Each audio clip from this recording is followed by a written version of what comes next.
just saw there? Well, some musicians refer to it as superimposition or polychords.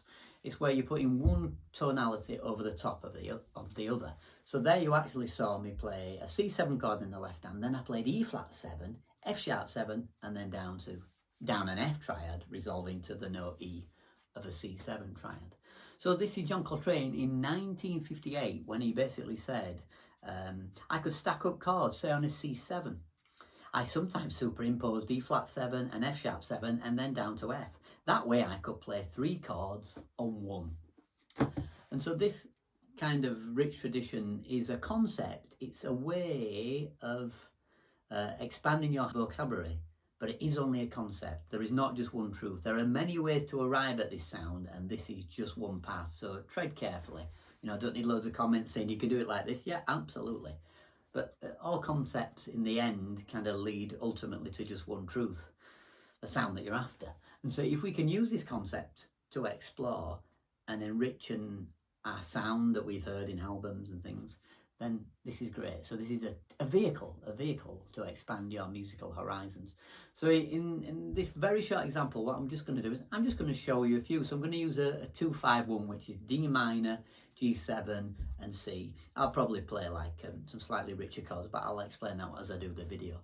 And then I'll just pick some random tonalities. So I'll keep to my 2-5-1 in D minor, G, C, so I'm in C major, but then I will superimpose these foreign arpeggios or chords over the top, and you'll see which ones you like.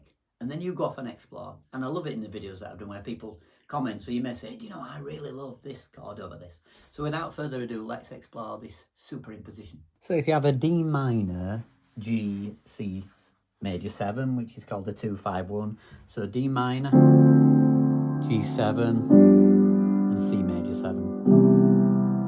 I'm going to do the classic kind of jazz voicings of my D minor there, like a D minor 9, a G13 with a 9, and then I might just do a C6 9. So it would be quite common to use the tonal centre of C major if you like.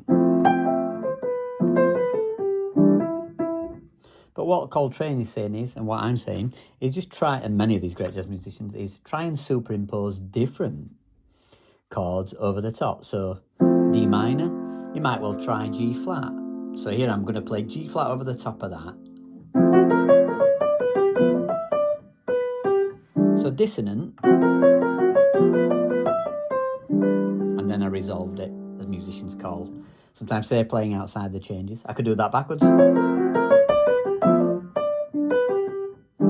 Then you could try a few, for example. Why not? Let's just try, again, I haven't planned these, so let's try G flat and then A major. Let's go the other way, A major, then G flat. Let's try, what should we try? B major that way, but let's give that one a go. Let's invert the B major. Okay, let's try something where we do the G flat, then the E flat on the other and resolve it. So we're going to go.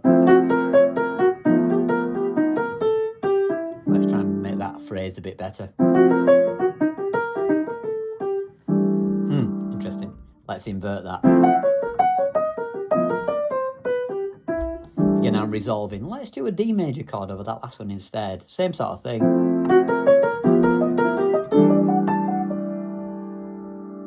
So you get the idea.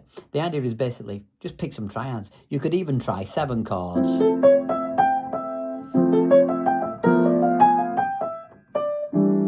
what did I do? An A7, a B flat 7.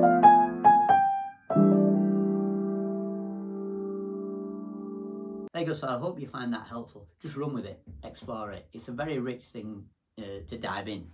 Just one more thing, and there's a great book by Dave Lehman called A Chromatic Approach to Jazz Harmony and Melody, and he kind of runs with that idea and really unpacks it in greater detail, but I am giving you the essence of it there in just a short video. Subscribe for more videos like that. Bye for now.